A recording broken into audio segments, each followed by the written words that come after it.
Je te montre dans cette vidéo comment réaliser très facilement une caisse enregistreuse d'une boutique à partir d'Excel. Cette partie représente notre tableau de bord.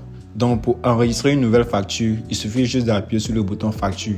Et lorsque nous appuyons sur le bouton, nous pouvons voir qu'ici un formulaire va s'ouvrir. C'est ce formulaire qui est notre caisse enregistreuse. Donc ici, nous pouvons voir que nous avons plusieurs éléments pour l'enregistrement, notamment la désignation, le code, la quantité et les prix unitaires. Nous avons aussi un compartiment qui nous permettra d'afficher le reçu et les différents prix. Donc ici, nous allons faire un test. On choisit juste un produit et automatiquement, nous voyons que le prix unitaire et le code s'affichent. Donc ici, nous entrons juste la quantité qu'il faut. Et lorsque nous appuyons sur ajouter, nous voyons que le reçu s'affiche et automatiquement, le prix aussi s'affiche. Nous allons encore choisir un deuxième produit pour ajouter à la liste. Donc, on met la quantité, on appuie sur ajouter et automatiquement, ça s'ajoute dans le reçu. Et au niveau du prix aussi, vous voyez qu'il y a addition des différents prix d'articles. Donc, c'est très intéressant. Nous pouvons aussi ajouter un troisième produit pour vous montrer que ça fonctionne très bien. Donc, ici, on met la quantité qu'il faut et on appuie sur ajouter. Donc ici, le caissier n'a pas besoin d'une calculatrice à chaque fois pour effectuer des calculs. Et si par hasard, il s'est trompé en mettant un produit qu'il ne voulait pas, il vient juste appuyer sur le bouton supprimer et automatiquement, ça supprime le dernier produit qu'il a enregistré et automatiquement, ça vous refait les calculs. Donc, comme vous pouvez le voir, lorsqu'on supprime un élément, ça refait le calcul tout tranquillement. C'est un reçu très bien fait, il n'y a pas d'erreur. Et lorsqu'il finit de saisir tous les articles que le client a achetés, il va justement appuyer sur le bouton payer. Lorsqu'il va appuyer sur payer, ça va enregistrer toutes ces données dans une base de données. Voilà, la base de données est seulement accessible à l'administrateur, c'est-à-dire au propriétaire de la boutique. Lorsqu'on finit d'enregistrer le reçu, on peut aussi l'imprimer. Pour cela, vous vous rendez sur le bouton vert et vous appuyez dessus. Lorsque vous allez appuyer dessus, ils vont vous demander d'enregistrer le reçu. Donc, vous le mettez sur le nom que vous voulez et vous appuyez sur enregistrer. Automatiquement, ça va imprimer si vous avez l'appareil qui permet d'imprimer le reçu. Donc, ça va imprimer automatiquement le reçu que vous allez remettre au client. Donc, pour supprimer l'ancien reçu et passer à un nouveau reçu, il suffit d'appuyer maintenant sur le bouton nouveau. Lorsque vous allez appuyer sur le bouton nouveau, automatiquement, ça va supprimer l'ancien reçu et le caissier sera prêt à enregistrer un nouveau reçu. Cette caisse enregistreuse est très complète et elle respecte toutes les conditions pour être utilisée dans une boutique, dans un supermarché, quel que soit le lieu de vente. Vous pouvez utiliser cette caisse enregistreuse. Donc, après avoir fini avec la caisse enregistreuse, ici nous revenons au niveau de notre tableau de bord. Donc ici, il y a une petite mise en forme à faire. Donc ici, on va diminuer un peu la taille et OK. Donc ici, comme vous pouvez le voir, nous avons des boutons. Le premier bouton permet d'afficher la caisse enregistreuse. Après, nous avons le nombre de produits vendus par jour. Je précise que c'est par jour. Donc ici, nous avons vendu actuellement 255 produits. Après ça, ici, nous avons le chiffre d'affaires. Ça aussi, c'est par jour. Ça permet de voir l'évolution du chiffre d'affaires dans la journée. Et à côté aussi, nous avons les produits les plus vendus dans la journée. Comme nous pouvons le voir ici, nous avons 6 articles qui sont les articles les plus vendus dans la journée. Donc, si nous voulons voir un exemple, au niveau par exemple des pâtes de 1 kg, nous avons 75 comme quantité qui ont été vendues. Nous pouvons voir le deuxième, bon, blablabla. Donc, ici aussi, au niveau du tableau de bord, nous avons le stock disponible. Donc, directement, à partir du tableau de bord, le caissier peut déjà interpeller son patron pour dire « Ah, patron, par exemple, au niveau des pâtes de 1 kg, il reste telle quantité dans le stock. » Donc, cela va interpeller le patron et le patron va lancer le système d'approvisionnement pour pouvoir s'approvisionner directement en termes de pâtes. Ensuite, le chiffre d'affaires de la journée qui s'affiche ici permet directement au caissier de dire à la fin de la journée « Ah, patron, voilà telle somme qu'on a eue. » Cela lui évite de refaire des calculs depuis le début de la journée jusqu'à la nuit. Après, nous avons le bouton stock. Lorsque nous appuyons dessus, ça nous envoie directement au niveau du stock.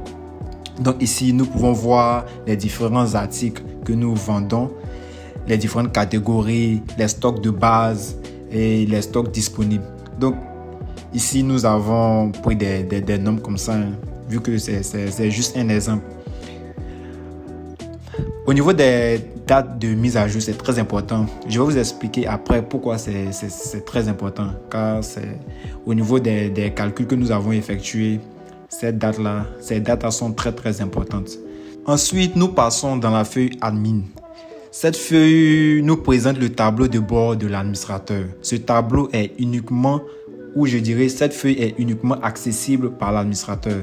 Ce tableau de bord lui permettra de visualiser son chiffre d'affaires par mois. Comme vous pouvez le voir ici, au niveau des graphes, il pourra voir son chiffre d'affaires par jour au cours du mois passé ou bien au cours du mois qui suit. Donc ici, nous avons plusieurs mois, comme vous pouvez le voir ici, mais nous avons décidé de faire l'exemple avec le mois d'août. Donc, il y a aussi les dépenses qu'il peut visualiser. Plus, vu que les dépenses c'est au niveau des stocks, donc les dépenses dues au stock, il peut directement les visualiser ici. Et après, ça va dépendre de tout ce qu'il veut visualiser. On peut faire afficher tout ce qu'il veut à partir de l'historique.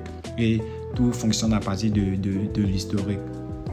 Donc ici, comme je disais, ce tableau de bord est accessible uniquement à l'administrateur. Il ne faudrait pas que le caissier puisse rentrer là où il ne doit pas rentrer. C'est seulement l'administrateur qui a accès à cette feuille. Après avoir visualisé tout ça, nous allons nous rendre au niveau de la base de données.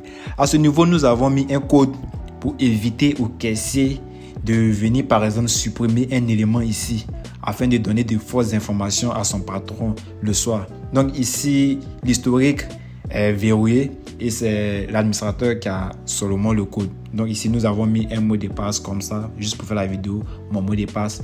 Et lorsqu'on appuie dessus, OK, on a accès ici à la base de données. C'est seulement l'administrateur aussi qui a accès à cette base de données. Ce sont des informations sensibles, donc tout le monde ne doit pas avoir accès. Donc si je mets par exemple, je vais essayer de mettre un faux mot de passe. Bon, je mets quoi? Mon mot de passe, non. Je vais mettre un faux mot de passe et je vais appuyer sur OK. Donc comme vous pouvez le voir ici, on met un mot de passe incorrect. Et lorsqu'il appuie sur OK, ça l'envoie sur le tableau de bord. Le caissier ici a seulement accès au tableau de bord. Maintenant, pour tous ceux qui veulent ce fichier, j'ai deux offres. La première offre est que vous m'écrivez directement en PV pour que je vous envoie le fichier pour que vous puissiez l'utiliser dans vos boutiques ou je ne sais pas quoi. Mais ça ne sera pas gratuit, je vous préviens. Ça ne sera pas gratuit, il aura un prix. Mais ne vous inquiétez pas, c'est pas cher. C'est un prix très abordable. C'est un cadeau que je vous fais. Maintenant, pour ceux qui veulent mettre en place par eux-mêmes ce fichier, vous écrivez directement en commentaire pour dire vous voulez une vidéo pour que je puisse expliquer comment j'ai réalisé ce fichier-là. Je vais faire la vidéo pour expliquer, mais la vidéo sera un peu longue, quoi. Mais néanmoins, dans cette vidéo, je dirais plus dans la suite de cette vidéo, je vous montrerai un peu comment j'ai pu mettre en place ce fichier. Mais je ne vais pas rentrer en profondeur. Donc, pour bien rentrer en profondeur, il va falloir une nouvelle vidéo qui va durer minimum 30 minutes pour que je puisse mettre tout ça en place. Mais pour tous ceux qui veulent ce fichier, comme je dis, vous pouvez m'écrire directement pour pouvoir accéder au fichier. Et l'avantage, si vous m'écrivez, c'est que nous allons travailler le fichier en fonction de vos besoins. C'est-à-dire, je vais directement travailler en collaboration. Je ne dirais pas en collaboration, mais c'est comme si je vais vous aider à bien mettre en place vos données et tout pour que le fichier puisse bien marcher comme vous le souhaitez. Bon, ça c'était une petite parenthèse. On continue la vidéo. Donc nous allons commencer par mettre en place notre caisse enregistreuse avec VBA, vu que c'est la partie la plus, je dirais, compliquée. Donc on va se rendre dans VBA et dans développeur plutôt. Et dans développeur, on se rend dans Visual Basic. Donc ici, on arrive dans Visual Basic. Je vais vous montrer un peu ce que j'ai fait lorsqu'on rentre dans User Form. Donc comme vous pouvez le voir ici, nous avons notre caisse enregistreuse. Ici, pour faire ça, nous avons besoin de plusieurs éléments. Donc pour cela, nous allons utiliser la barre d'outils.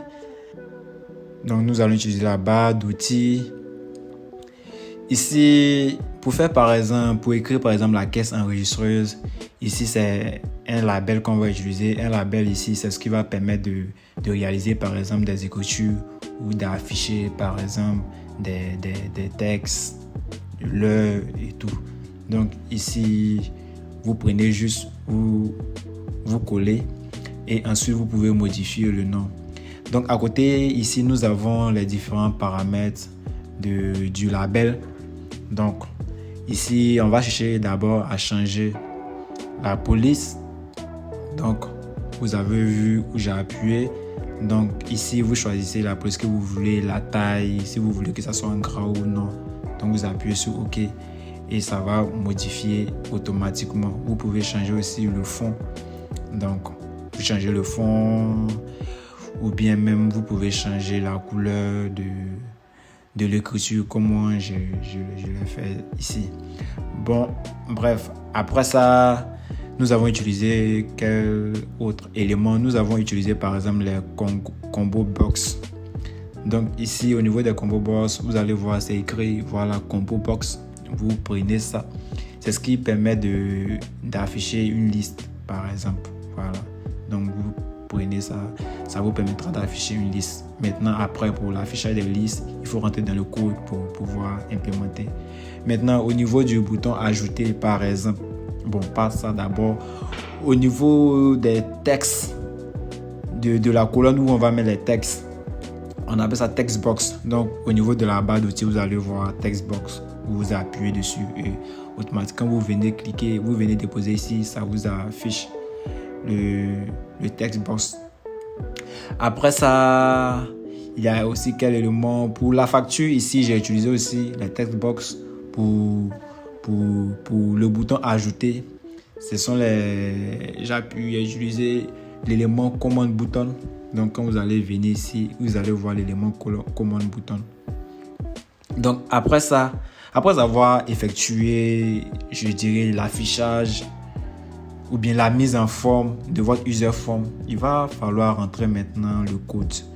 C'est là que le vrai travail va commencer. Mais ne vous inquiétez pas, vous n'avez pas besoin d'une grande compétence en termes de VBA pour pouvoir coder ici. Moi, j'ai travaillé avec ChatGPT. Je vous assure que tout le code qui est ici, c'est avec ChatGPT que je l'ai fait. Je l'ai généré à partir de ChatGPT. Il suffit juste de l'orienter. Seulement que ChatGPT, lui, il va vous donner des réponses qui ne vont pas forcément aller dans le sens que vous voulez. Mais lorsque vous l'orientez avec les différents prompts, il va vous donner une réponse claire et puis il va pouvoir répondre à votre besoin. Donc, comme je l'ai dit, pour tous ceux qui veulent une explication plus claire, je ferai une vidéo dessus à la demande. Donc, laissez en commentaire si vous voulez que je fasse une vidéo plus détaillée où j'expliquerai tout depuis le début jusqu'à la fin. Merci d'avoir suivi la vidéo. Si vous avez aimé, likez et abonnez-vous. On se dit à bientôt.